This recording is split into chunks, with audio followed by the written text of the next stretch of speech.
Hello, listeners. My name is Charles Scott. Here we are this wonderful evening.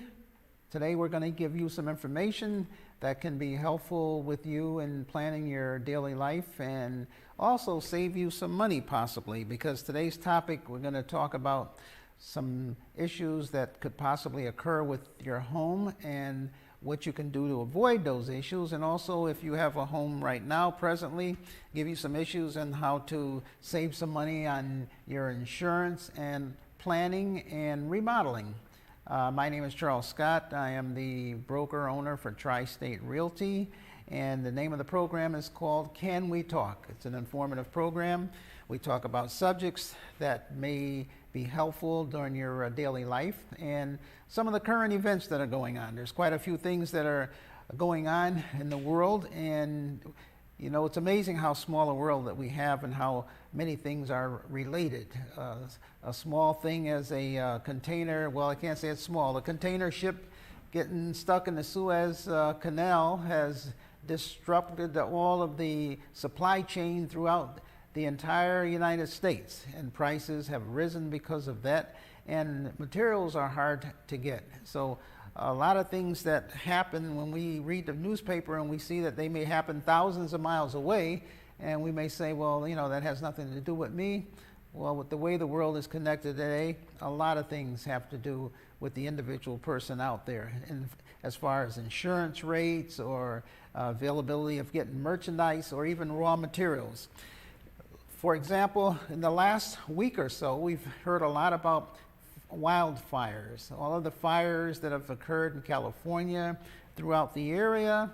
And when you say, how does that affect me? Well, if you've been around for the last couple of weeks and you looked up at the sky, you could see how gray the sky was, believe it or not. And you could look up and see, not only see the sky, but you could smell the smoke.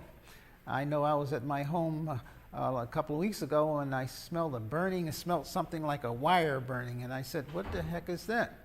And you know, I looked around and I couldn't figure out what it was. Then I watched the news. Lo and behold, they said, well, if you smell the odor of smoke, it's from the wildfires that are happening all the way over in California. The smoke gets up in the jet stream and carries it all the way across the United States to the East Coast. So you can just see how in this world that we live in, how things are so small and how the world has shrunk and everything is interrelated. One of the things, for example, if you own a home or if you're looking to purchase a home, one of the things that you have to be concerned about is flood insurance.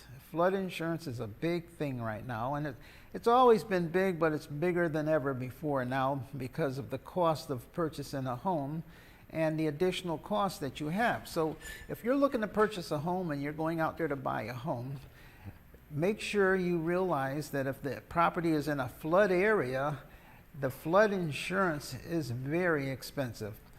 Recently had an encounter where a person was purchasing a home and found out that it required flood insurance. When you go to purchase a home, the bank does what they call a flood certification, and they'll look on a map, it's a flood map, to see where your house is situated. If your house is situated within that flood area, well, now you have to get an additional insurance called flood insurance. Now, flood insurance in an average single family home can go anywhere from, if you're dealing with FEMA, now FEMA is the agency where if you're getting like a government-backed loan, you have to use that FEMA program, and that insurance can run from $3,500 to $4,000 or more a year. So if you're looking to get a mortgage and your house is in a flood area, you could be looking at $300 to $400 a month just for the flood insurance. Now that's not the homeowner's insurance, which covers you for fire, wind, hurricane, theft, and all of the other things. This is an additional insurance called flood insurance. So if you're looking to purchase that home, you know, you have to add another $300 to $400 a month onto that mortgage payment, and another $1,000 or $1,200 for just the other insurance. So you can be looking at another $5,000 just for the insurance alone.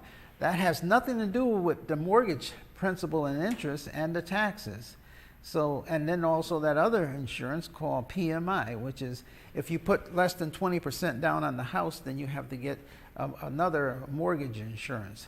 So all of that added up, sometimes it's so that a first-time home buyer, a buyer, may not even qualify for the mortgage because of all of that insurance. Now, I know this program, goes out a lot into the Stratford area. No one knows more about what I'm talking about than some of the residents of Stratford, Connecticut. In Stratford, Connecticut, if you're living in the South End, then you possibly know what I'm talking about. A lot of the houses on McKinley and Sedgwick and South Avenue and all of those areas on those particular streets, because it's low-lying and it's near the sound, you require flood insurance. And sometimes that makes a difference between being able to sell your home or not selling your home, or you have to find a buyer that can be well qualified and be willing to pay you for not only the house but the cost of the flood insurance. And it makes it more difficult when you can go a little further up into the north end of Stratford or up in the Barnum Avenue area and further up in the Paradise Green area, where the flood insurance may not be required, even though in a couple of those areas up there, there's a stream that runs down, and some of those homes require it. But in general, most of the homes in that area do not require the flood insurance. So what happens is that a lot of the people say, well, I don't require flood insurance. If your home is paid for, then the bank, you don't have a bank, first of all, so you're not paying flood insurance because the bank doesn't require it.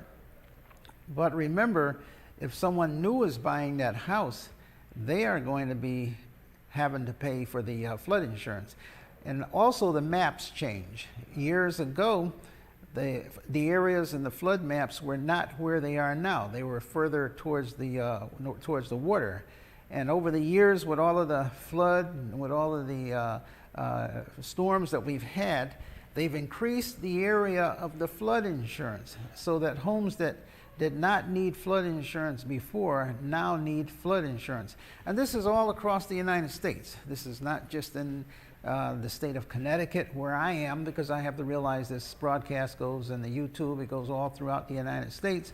But this is happening all over the United States. Areas that normally were not flood areas are now considered flood areas. You will also see that the cost of the insurance not only goes up, what happens is that in some cases, if you are in a flood area and a storm comes through and damages your home or destroys your home, the building officials or the people that that run the cities, the building department, the zoning, they will not let you rebuild unless you raise your home up into the air. You may go along the shoreline of Connecticut, you may see homes, and it looks like you got to walk up, 2 flights of stairs just to get to the house. That's because if they want to rebuild that house, they have to put the house up in the air and then put in the lower level the concrete, so that in case the flood waters come in, it will not be able to come into the home. Now, that's one of the things that's going on. So I just want to make you aware that if you are looking to purchase a home, be aware of the surroundings, be aware of the cost.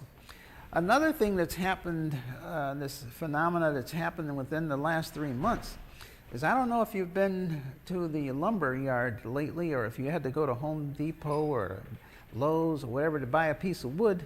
Everything has skyrocketed. The cost of building a home, they say right now, the average cost of building a home has gone up by $36,000. That's a single family home within a matter of months because of the cost of the lumber.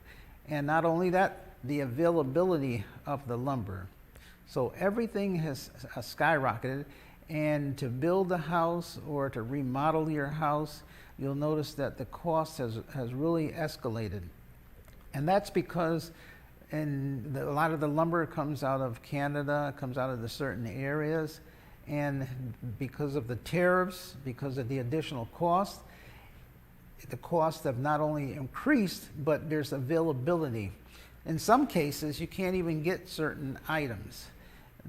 not only if the items are there, the other big cost right now is transportation and the supply chain. You hear all of this. The buzzword now is supply chain. Everything, where's it coming from? How do we get it here? Many of the items that we purchase in the United States come from China, you know. I mean, I remember growing up as a little kid, it seemed like every dish I overturned, or every little trinket, or everything, little thing that I looked at was always had the little gold emblem said made in China, made in China. Everything was made in China. And I used to think, boy, China must be the largest country in the world because everything is made there. But then when you actually look on the globe, or if you look, it's not really a big place, but they sure do make a lot of things that are sold throughout the world. Now, how does it get from China to wherever the country it's going to? It has to come by ship, by plane, or however they bring it here. Now, once it comes across the ocean, they have the containers. It comes across on the container ships. And then they put it in the tractor trailers or the airplanes, and then they distribute it across the United States. Well, the whole supply chain has been totally disrupted. First of all, truck drivers are hard to find right now. The trucks are down. It's hard to find the truck drivers. A lot of the airplanes, because they were not at full capacity and because of COVID, they're having trouble finding the pilots. Look at what happened within the last week. One of the airlines, they canceled over 2,000 flights. People were stranded all over the place. It's still going on as I speak.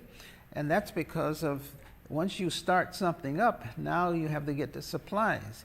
Plastic is in short supply. Just an item like plastic cups, because people are out and people are going to restaurants and bars and people are out eating and drinking, and all of the stores are sucking up all of the plastic cups.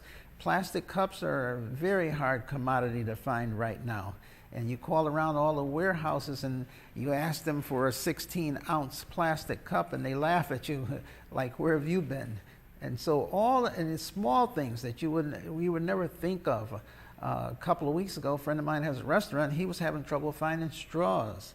So you figure all of these people going out, to eat, and not only that, you have trouble finding the raw materials, the straws, the cups, the waiters, the cooks. You go into a restaurant, it used to be, we're advertising and we need waiters. Now you go in there and it's like everything. Waiters, cooks, busboys, this, that. In other words, you name it. Any business you go into, they're not looking for one person. They're looking for every single person that helps in the cashiers. Stores are looking for cashiers, people on the registers, meat cutters, this, that. So there's a big drive out. Because what happened is when you open the economy back up like that, then there's a surge of bringing back in the workers, and then all of the people flocking into the restaurants, and there's a shortage. Months ago, there was a shortage of chicken. You couldn't even, get chicken or different supplies. And this is going to continue for a while. In my industry, in the real estate industry, we are seeing record-breaking prices of homes selling for unbelievable amounts of money. And it happened like overnight. It's not like it was, normally inflation or you're selling a home and it goes up by maybe 1 or 2 or 3%. And, that's considered normal. Well, the prices have been going up 20%, 30%, 40%. And that's a lot.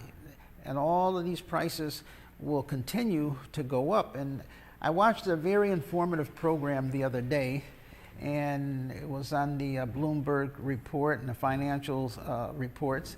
And they had a guest speaker on there, and I found it to be very interesting. And they were asking him, how long is this going to continue? Is this just a bubble? Is this just something where prices are going to go up and then all of a sudden the prices are going to fall back down? And he said, no. He said, this is the new normal for a while. And they said, well, what's going to happen? Look what happened in 2008, where a lot of people lost their homes. A lot of people were in foreclosure. He said, that's not going to happen. They don't foresee that happening at all this time. Because what happened going back in 2008 is they had the subprime mortgages. They had variable mortgages where people got into a mortgage and then all of a sudden the mortgage payment skyrocketed. This time around, most of the mortgages are all fixed mortgages. In other words, what you get into, the price stays the same for 30 years. So the mortgage payment doesn't escalate like in those old mortgages. Plus, in the other, going back in 2008, a lot of people bought homes, they paid a lot of money for them, and then they found out that they could not afford because they started off with a low interest. So they actually bid on more than they can chew, and they ended up owing a lot of money. This time around, it's different. You got to realize the people that are paying all the money for these homes, in most cases, can well afford it because they're coming in from areas where the prices are totally astronomical. If you have an individual who lives in New York City, and the average income in New York City for even the service workers is $80,000 to $100,000, because they're paying these people to live in New York, not to live outside of New York. And in New York, the cost of living is so high that the average person has to make a lot just to survive. And even then, in New York City, that's not a lot of money. $80,000 to $100,000 is like, you know, it may seem a lot to someone who doesn't live there, but, you know, that's like, they consider that poverty. You know, just to park a car in New York, if you own a car in New York, can cost you $5,000 to $7,000, $8,000 a year just in feeding the meter. Or if you have your own individual parking space, could be $10,000, $15,000. And so you're constantly, you know, going out in a restaurant. So the people that are coming in, that are buying a lot of the homes in Connecticut, they are relocating from areas where they're normal, they're not wealthy, they're not, it's just that they have higher incomes. So if they relocate into a state like Connecticut, they can buy that $300,000 or $400,000 or $500,000 house, which may seem high to the first-time buyer, which it is high to the first-time home buyer in Connecticut. But these people coming from New York can well afford to pay for it, and they can pay for it in the future because they're still buying for a lot less than what they were already accustomed to paying in rent anyway. If you're living in the New York area and you're paying a rent of $3,000 to $4,000 a month, which is normal for that area, and now you come to a state like Connecticut and your mortgage is normally, let's say, $2,000, $2,500, actually you're saving money. So if you've been living in New York for the last 15 or 20 years, you're used to paying high housing costs. So you come into a state like Connecticut, and yes, to us it may seem high, but to them they're saving money. Not only that, they are able to come into the area and purchase their own home versus renting. And you know, sometimes it's cultural shock. You know, me being in the real estate business and everything, I'm so used to dealing with people that, you know, they know what a furnace is, they know what a lawnmower is, they know what a hot water heater is, they know how to, you know, repairs around the house. When you're dealing with people that have actually lived in high rise, maybe a person's lived in the high rise up in the, you know, 90th floor in a condo or whatever it may be, and they relocate to their own home. They've never seen a furnace. They don't know what a boiler is. They don't know what a hot water heater is. They, you know, they always had a management company. Something goes wrong, you call the management company. So sometimes when they're walking around, they look at different properties. They have to figure out what makes that property tick. How does this work? What's a circuit breaker? What happens when the lights go off? What do you flip the switch? In New York or an area like that, when the lights go off, the whole city shuts down, and Con Ed gets out there and they have all their workers working night and day, and boom, the lights come back on. Well, you know, so it's a different type of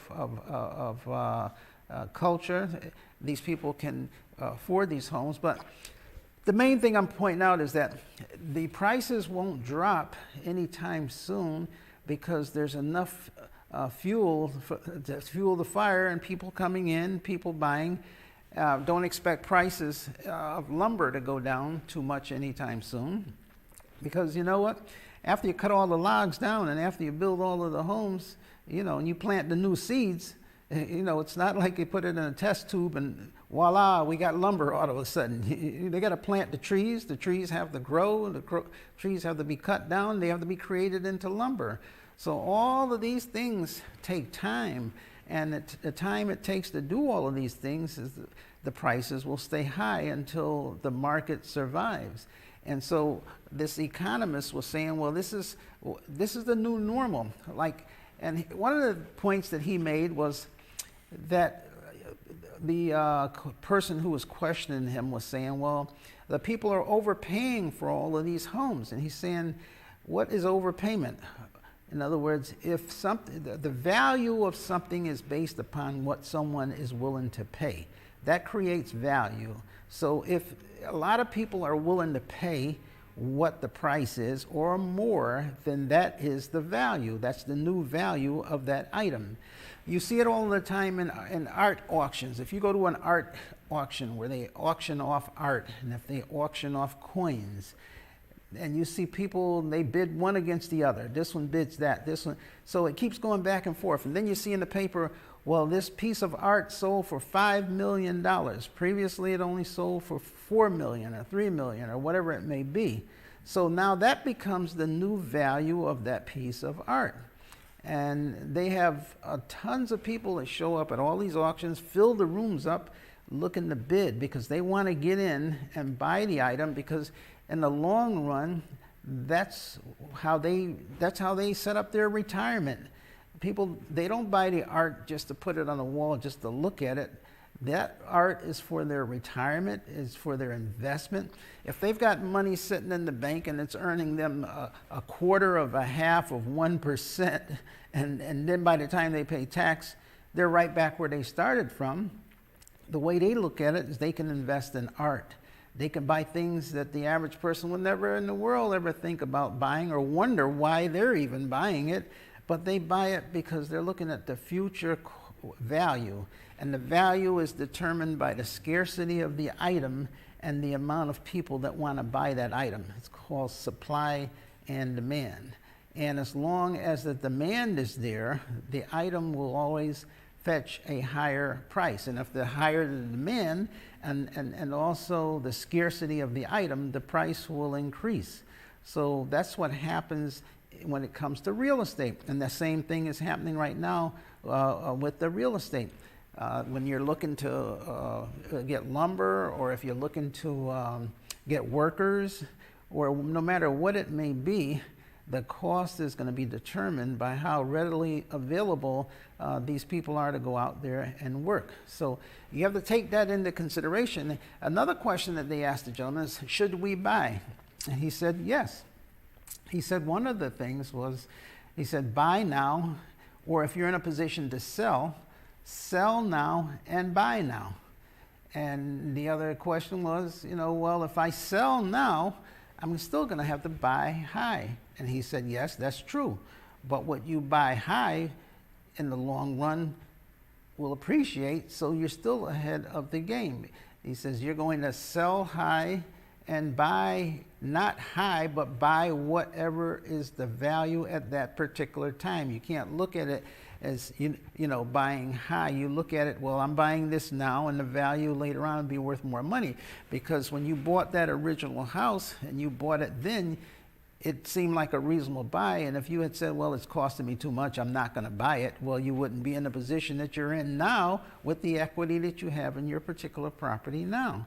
So you have to look at, equity, how what's going to happen with that particular property. And yes, in the past, in the 80s, and a lot of things happened, but a lot of people had variable mortgages where they, first of all, bought more than they can afford, and they already ended up in trouble. The banks now are very, very careful. They qualify you. People come into me and they want to buy a house, and I say, have you been qualified? If they say no, then I say, well, you have to get qualified. And the bank will sit you down. They'll figure out how much money you make. They'll figure out how much savings you have. And they'll look at your credit. How did you pay your past bills? The main thing that they'll look at is, do you have the ability, based upon your income right now, to buy what you're buying now? And they're not going to count in all of that overtime unless you've been getting that overtime for over 2 years and consistently, and your employer is going to state that it's going to continue. If your employer says, oh no, We only needed that overtime for 3 or 4 months. The bank's not going to count that extra money. In the past, they counted it. In the past, they even had mortgages where they didn't even count your income. Oh, if you had good credit, oh, you're good enough, buy a house. If you pay your bills, then you're going to pay us back. We don't care how much money you make. That's how people got in trouble. Banks are not doing that anymore. So they're looking more carefully. Right now, banks are making more money than they've ever made before. They're flushing money. They're making because they're careful in their lending practices, but also at the same time, they're looking out for your good to make sure that you do not get into trouble. So all of these things are happening. There's a lot of things that are occurring. The world is changing. The supply chain is changing. So you have to be able to look into and it's not, how can I say it, rocket scientists. You just have to be aware of your surroundings. You have to study, you have to read, you have to watch informative programs on finance, budgeting, know how to pull equity out of your property and put it in the right places, how to invest, because you get old quick.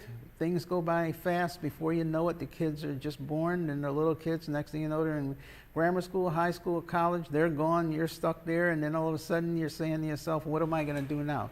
What's the future hold for me? Where do I go? How much money have I saved? What's going on? And all of that happens in today's times very, very rapidly, because nothing is really guaranteed, but you can plan, and you have to have a plan. You have to have a plan, and then you have to correct the plan. The plan can be changed many, many times, before you get to your goal. You have to have a plan and then have a backup plan and a backup plan and a backup for the backup plan.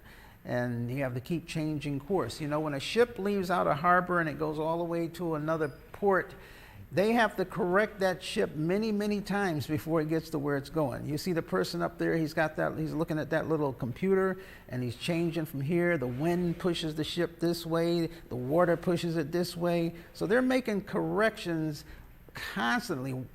4 or 5 people in there just correcting every second, every minute where the ship, until it ends up at the port. In your own life, you have to do that too. You have to make corrections, and you have to be informed to make sure that you're trying to make the right corrections so that you can get into port from one side to the other and attain your goal. So hopefully today I've given you some information to think about, something that can help you with your life and your planning. My name is Charles Scott. I'm the broker for Tri-State Realty. And like I said, I try to give you informative conversation and maybe make you open up your mind and think a little bit and do something that will plan for not only you, for your future and for your children and for your family. Until next week, God bless.